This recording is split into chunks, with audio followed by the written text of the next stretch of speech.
Yo,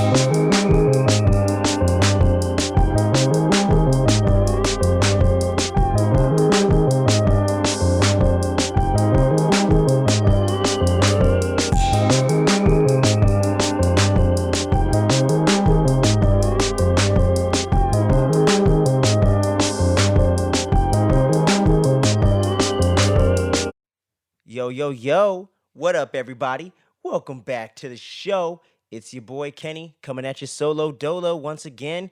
We're going to get right into the topic, man. Miss Marvel, episode 5, the penultimate episode to the finale here, just dropped today, as of the day of this recording, y'all. And just to give you a little background for my opinion and my feelings about the series so far, I have been enjoying the hell out of it. I got to tell you guys, man, it has been such a pleasant surprise. This was nowhere near my top anticipated MCU series when they announced they were doing Disney Plus shows and all that stuff. Nowhere near the top of the list for my most anticipated. Definitely near the bottom. Don't know much about the character. Not necessarily a fan of Captain Marvel, Carol Danvers, or any of the versions really of Captain Marvel in the comics even. So I just wasn't really that hyped about Captain Marvel content in general. Wasn't really in love with the 2019 film of Captain Marvel. So it's whatevs. You know what I mean? It's not the worst of the MCU or anything like that, but it's kind of towards the end of my list there if I had to make a list. And maybe one day I will. Quite the undertaking, but maybe one day we might just do that. But getting back to the topic at hand here. So, right here with episode 5, we pick up with Kamala, or not really with Kamala, we actually pick up in the flashback of her great grandmother, Aisha, in 1942, just before the Great Partition and stuff like that, where she meets her husband and Kamala's grandmother's father and everything like that, and you get to see her grandmother's parents and all the whole backstory with that and the bangle, and then you get a little more background on the partition in general and all the stuff that went down with that. They actually have this little historical kind of intro to kind of set you up for the little bit of the background and kind of the backdrop of what's going on in the 40s in India with their independence and the movement with Gandhi and all that stuff. I really enjoyed that and actually learned some pretty cool facts that I didn't know before and got to kind of see it, and seeing it framed in such a real life event framed in the Marvel universe is a really big breath of fresh air and something that I like how they've been kind of incorporating this in the last couple phases in the MCU and a little bit in with First Avenger back in phase 1, just a little tad bit. But I like how they're starting to mix in some of these real world elements and really touch upon some stuff that's a lot more grounded and a lot more relatable in certain aspects as well. And not that the Marvel cinematic universe hasn't had relatable characters and storylines going on the whole time. I just love the way that it's just so grounded and highlighted so strongly here in different cultures and in a culture specifically that a lot of Americans, such as myself, might not know a whole lot about, but have a lot of or are very open-minded and want to learn more about it. So it's been really cool to get exposed to that throughout the series so far and getting to get a picture of what things were like at the time and the people that were choosing sides and all the different things with the British Army and how people would see you as a traitor if you weren't kind of going along with the program and protesting and trying to start a revolution and, even be down to die for the cause to try to really get that independence that you've been dying and fighting for as a people for so long. It's just really deep stuff that when you really sit and think about it, it's like, God damn, like the whole framing of the bangle and how the whole thing is set up in her family lineage and how her grandmother is kind of like, not from our dimension, comes over here, kind of meets someone, has a kid with them. You get the half-breed whole, Goku, Gohan,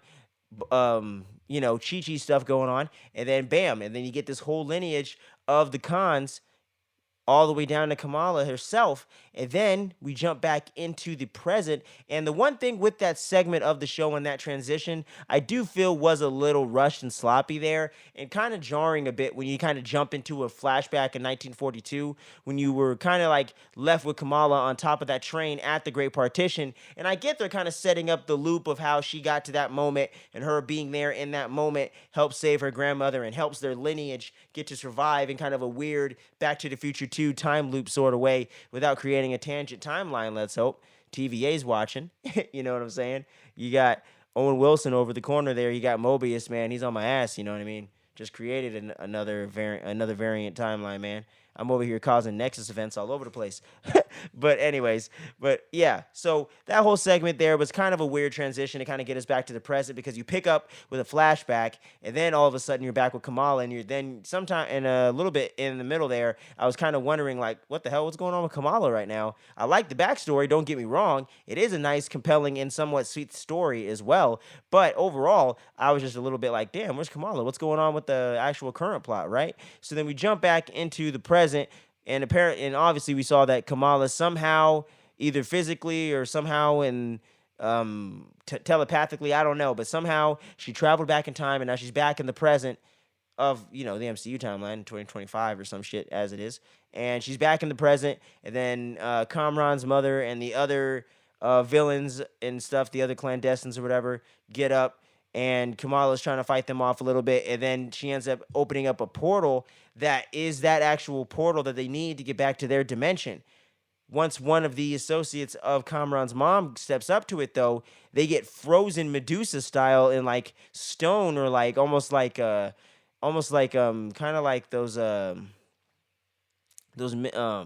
those kind of like crystals that people like to collect and kind of believe in a lot of the philosophy and kind of the things behind that. It looked like that, and then they got frozen into that form and then completely shattered and killed off because they're banished from the damn dimension, which they should have figured since they were banished, they probably couldn't just fucking go back, right? So that's a little sloppy in and of itself, somewhat too. And just the way that the villains get taken out so quickly without any resolution, really, to Kamala's kind of confrontation with Kamran's mom or any conclusion, really, with her or Kamran or any of that stuff, it's kind of just left hanging up in the air and kind of somewhat kind of quickly solved and swept under the rug to kind of move on to whatever they want to do to end off the series here going into the finale. But I didn't really love that aspect. I thought the ending was a little bit rushed with the villains and whatnot, and the whole meeting with Bruno and Kamran, while somewhat charming, I thought was a little corny, and the way that it's set up at the end, though, with the cliffhanger of the drone coming in there and shooting off a crazy ass bomb, damn near blowing up the bodega that Bruno stays on the second floor of. That's messed up. And you learned some really heartbreaking news about him too. And I was kind of wondering these things because you never saw any family members with him or anything like that at his house. I was like, damn, he's not just an only child. He's an orphan, man. Like, he has no family. I'm like, damn, like his folks are gone apparently, but he might have a relative that owns the bodega or whatever store that is, and then he stays in the second floor. That might be the case, I think, and I'm pretty sure that is. I just can't remember definitively or not. But hey, if it is, let me know in the comments and let me know if he said that or not, because I'm just curious to see, was I tripping or not? But anyway, moving on from there, man. But like I said, I do, or not like I said, but I do want to say that while I am loving the series overall, and I definitely dug this episode for the most part, I will say because of some of that rushed ending there and kind of the jarring nature of going back from the present to the past with this flashback stuff and kind of having to wait a while to kind of piece it together, I would say those few negatives kind of drag it down just slightly, just a little bit. Not quite as strong as the other episodes, I would say, especially episodes 4 and 3. Loved those episodes to death. But with episode 5 right here, man, it's this damn good, solid show of TV, man. Not bad at all. Not necessarily one of the best in the MCU or anything like that or on the Disney Plus series so far. Not necessarily the best of the series or the season, however it's going to go. Probably the worst so far, but nowhere near bad. Definitely worth your time. And if you've been kind of hesitant to check out Miss Marvel, don't let this little teensy little speed bump get you out of there without wanting to check the show out. This is definitely one of the this is one of the more well done MCU Disney Plus series by far. It ranks probably in my top 3, but I would say for most people watching these shows and most people that are going to tune into this, even MCU fans, I think, as long as the more kind of teen demographic that they're kind of appealing to doesn't necessarily turn you off and you're down for that vibe and that kind of coming of age nature of the show, and kind of also being able to kind of strap in and get more character building and world building more so than action scenes and stuff like that, I think you're definitely going to enjoy this series at least almost as much as me, or at least a little bit. But what says you out there? For those who have checked it out, let me know what you think about it in the comments below. Spoiler it away. This is a spoiler-filled review. You know how we do it around here. Most times, rather than not, unless it's a very new release within a few days of it, and it's one of the most anticipated, we generally don't do too many spoiler-free reviews, but we do them sometimes because we generally like to wait a little while and just get right into all the spoiler details and whatnot. But let me know what you think about this episode overall, and let me know what you think about Miss Marvel overall. I really love to hear from y'all in the comments and see who's digging it, who's not, who loves it, who hates it. I would love to get into a discussion with y'all and see your point of view on that. Hey, before you click off the video, come on, man. Click the like and subscribe, the bell button, all that good jazz. Algorithms, man. We're trying to get that thing popping. We're trying to get that thing going so we can reach more dope followers and dope viewers like yourselves, and you guys can get into the Fandom Frequency family and just join in on the fun while we just nerd out, have a great time. It's all about the peace, love, and positivity at the same time. I'm on that logic tip right now, but y'all know what it is, man. Make sure you stay tuned and you don't sleep. We're going to have that Miss Marvel finale recap coming real soon, next week. Thor Love and Thunder, all that good jazz. You know the Marvel train don't stop, baby. And we got so much content coming. Stranger Things, all kinds of stuff. Like I said, stay tuned, don't sleep. Peace.